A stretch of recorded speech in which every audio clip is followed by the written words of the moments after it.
Hello mga kapatid na lalaki, mga kapatid na babae, bakla, tomboy, bisexual, transgender. Ito po ang show na hindi namimili ng kasarian. Ako po si Philip Abadisio at ito ang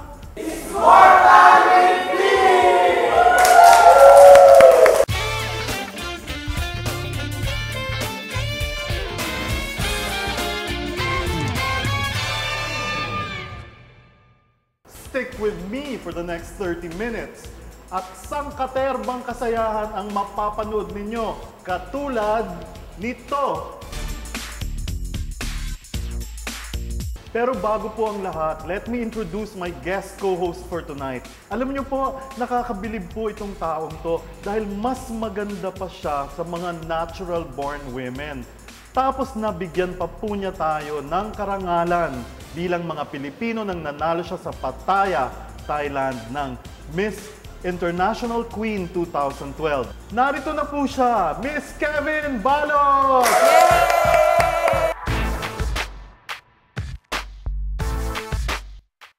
How are you? How are I'm you? good, doing Thanks good. for being Yeah, here. you're Ganda-ganda mo. welcome. Thank you. Okay, sexy mo pa. Tara Yes. po tayo. Para dun sa mga hindi po nakakaalam, panoorin niyo po tong video nung nanalo si Kevin sa Thailand. Ladies and gentlemen, Miss International Queen 2012 goes to number 3.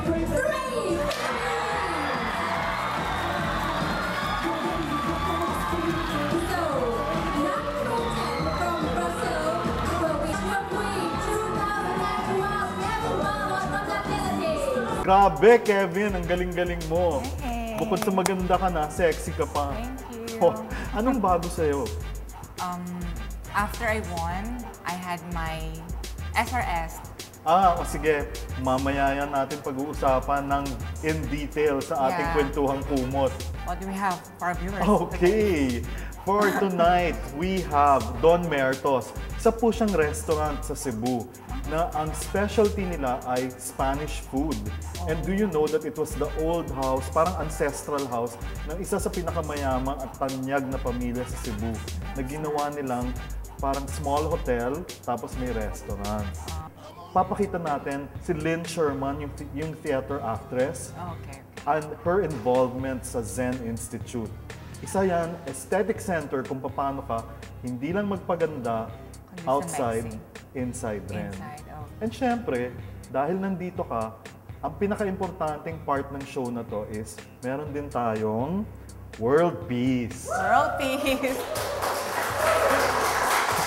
Yung in-interview namin si Lynn Sherman, nga yung theater actress na kinukwento ko sa iyo kanina. Alam ko meron siyang mga treatments na pinagawa. Really? What did she had? Yun ang hindi natin sigurado. Pero pag pinanood natin to, malalaman natin. Kaya, Alright. eto siya.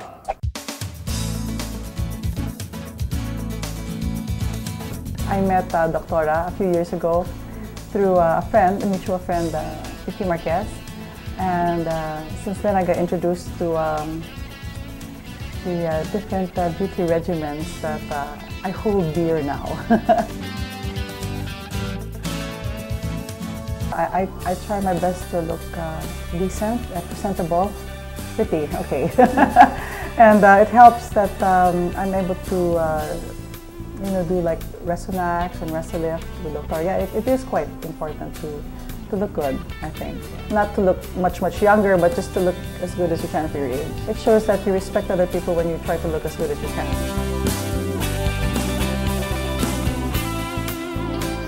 It's like immediately, this is one time, immediately after I had it done, I took a look at myself in the mirror, and it's like you took a walk in Baguio. Parang your pink skin, your rosy cheek, and I love it. It's like immediate. It's like after you have the treatment done, it's like your maga goes down, and it's like it just really feels like your skin is tighter. It makes you look good for where you're at. You know, it doesn't try to change how you look. It just makes you feel good, and it makes you look good, whatever age you're at. You look fresher. I know it sounds kind of vain, but it's true. I mean, it's nice to face people knowing that you're doing the best to look the best you can. I mean, you may not be perfect, but when you see yourself, you look, better. My mama told me when I was young, we are all born superstars. And somehow it clicks something in the brain that makes you think, I look okay. I'm beautiful in my way, 'cause God makes no mistake. I think it's something that we all should try to go for, because it just makes you, I mean, it's living, right? You should be happy about it. It's a blessing. I'm on the right track, baby, I was born this way. It's like when you wake up every morning, sometimes you have a little quiet time and you clear your mind and think, well, I have to look forward to the day because there's so many great things about the day. And when you think that way, then it happens.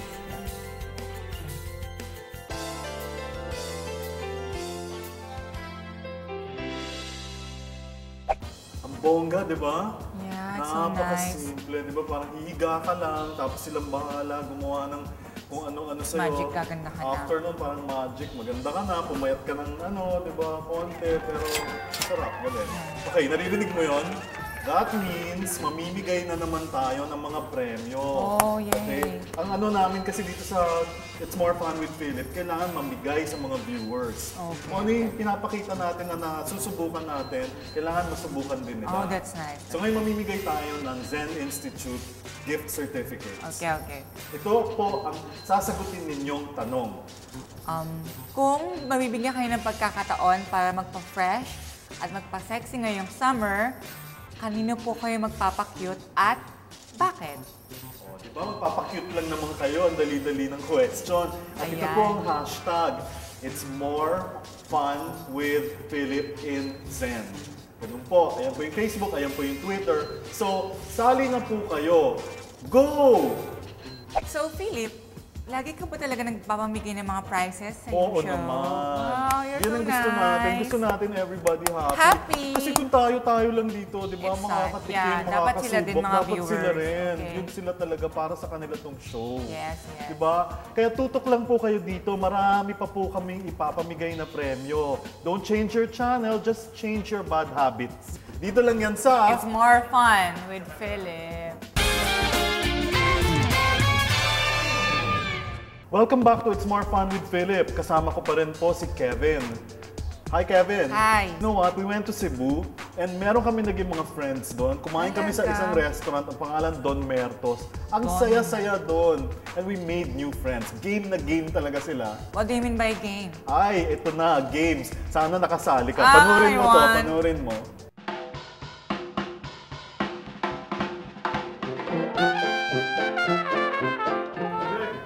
Parang hindi ata sync yung boses. Eh, paano mangyayari yun? Imposibleng hindi sync. Tignan mo. Parang, tignan mo. Hindi! Kayo, anong naririnig niyo ba sinasabi ko? Tama ba? Hindi. Nagmamatch ba? Match na match, di ba? Tignan mo. Nagmamatch ba? Nakasync kami.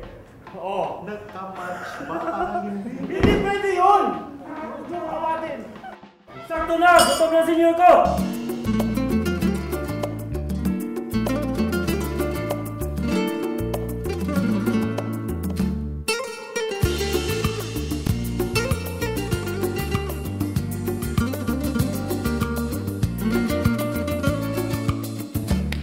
Vamos a comer!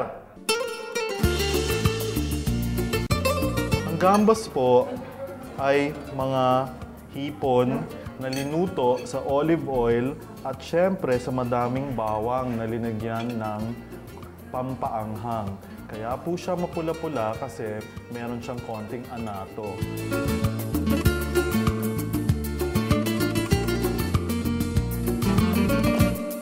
Ito na po ang kalyos na pinagmamalaki ng Casa Escanio.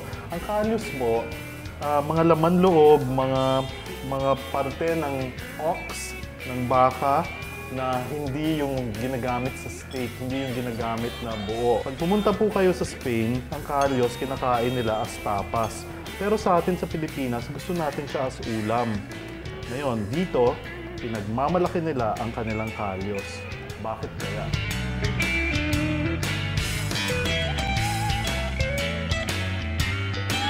Ang tomato sauce, pag linuto nyo, kasama ng red wine, meron siyang binubuhay sa mga sa karne, nang pag matagal siyang pinakulo, buhay na buhay po yung lasa ng pagkain.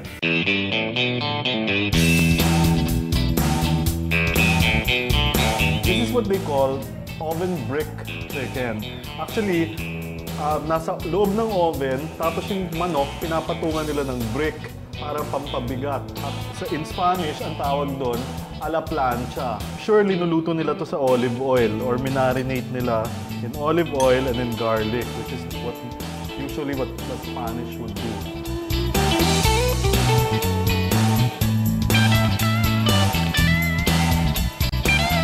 It's not like the usual roast chicken that we know of or baked chicken. Iba siya. Tsaka malutong yung balat niya. Kaya, good.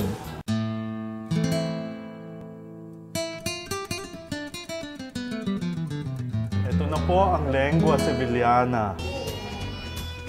Na isa talaga sa pinaka-known sa Spanish cuisine. Ang lengua po is dila. Yung mushrooms tsaka yung lengua with the sauce, they all work well together. So far, ito po ang favorite ko.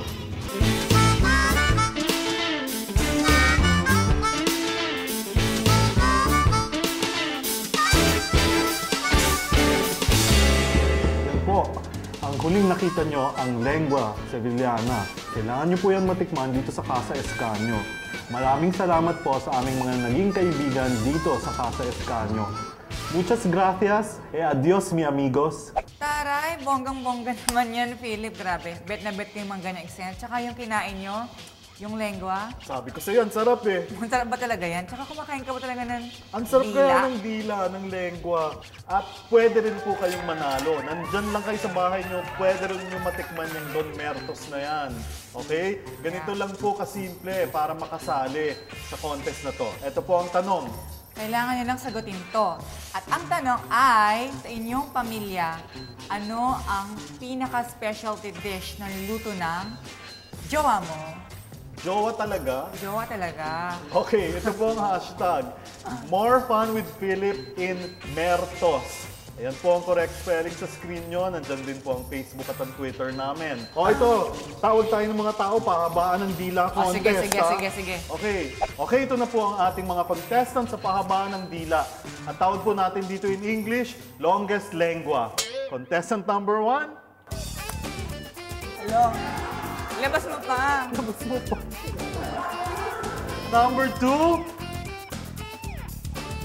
Oh, mahaba. Mahaba. And contestant number 3. Ay, grabe. Wow, may piercing! Nakakatakot! Okay, alam ko na po kung sino ang nanalo. And the winner is contestant number 3.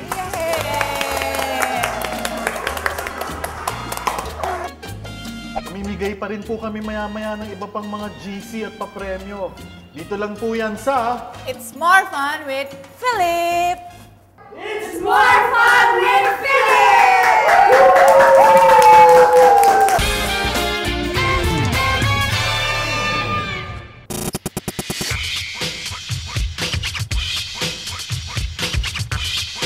Sarap. Saka pwede mo na iuwi yan, bibigyan kita mamaya. Yay, ang bango pa. O, pwede mo gawing kulong.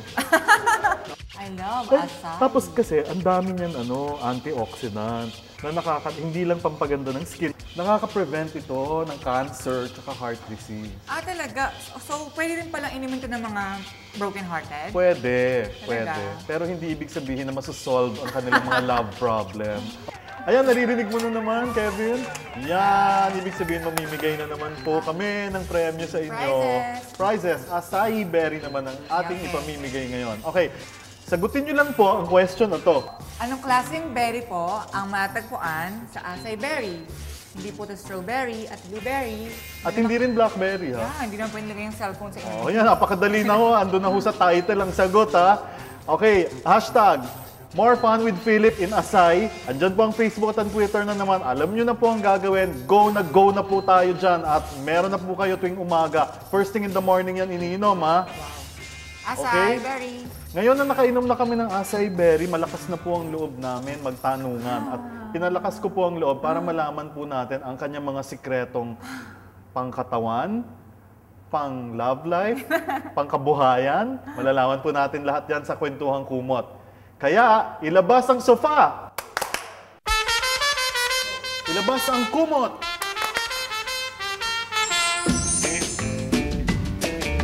Alam mo, balita ko, ang dami mo na panalunan ng beauty contest. Yeah. Ano bang kamandag mo? Siyempre, actually, sa beauty pageant, kailangan maganda ka katawan mo, feminine. Most of all, you need to review yourself or prepare yourself And you have to answering have confidence. different. Tsaka kailangan may talino. Diba? Tama. Kasi yung biglaan mga tanong, pag wala kang extra talino. Kailangan may mga bala kang dala. Oo. How old were you yung una kang nag-join ng contest? I was 16. Sobrang touching na kwento mo. Yung nag-galit sa'yo dad mo, di ba? Dad ko. Tapos nung nanalo ka na sa Thailand, kwento mo. Yun, nung before hindi niya ako tanggap, parang ginawa ko talaga lahat para matanggap. Then, nung nanalo ako sa Thailand, tiyara! Pero hindi naman happy. levels na binubugbog ka. May time. Meron din gano'n. Talagang Siyempre, di mo maiwasan, lalo ng daddy. Ngayon, may jowa ka. Single and exclusively dating. Oh, single and exclusively dating. Ang dinidate mo ba, Pinoy o ano? Pinoy. I'm into Filipino talaga. Hindi ka na available for others. Ano, available pa rin. Available ka. Anong Twitter mo? At Kevin Balot. At Kevin Balot. Capital Ayun po. K, capital B. Nung nanalo ka ng Miss International Queen sa Pattaya, alam ko na nabasa ko na part of your prize, di ba, is to have I don't know if what you call it now, pero dati ang tawag doon is a sex change operation. Yeah. Di ba? Today, we call it as SRS. What which is SRS? Sexual Reassignment Surgery.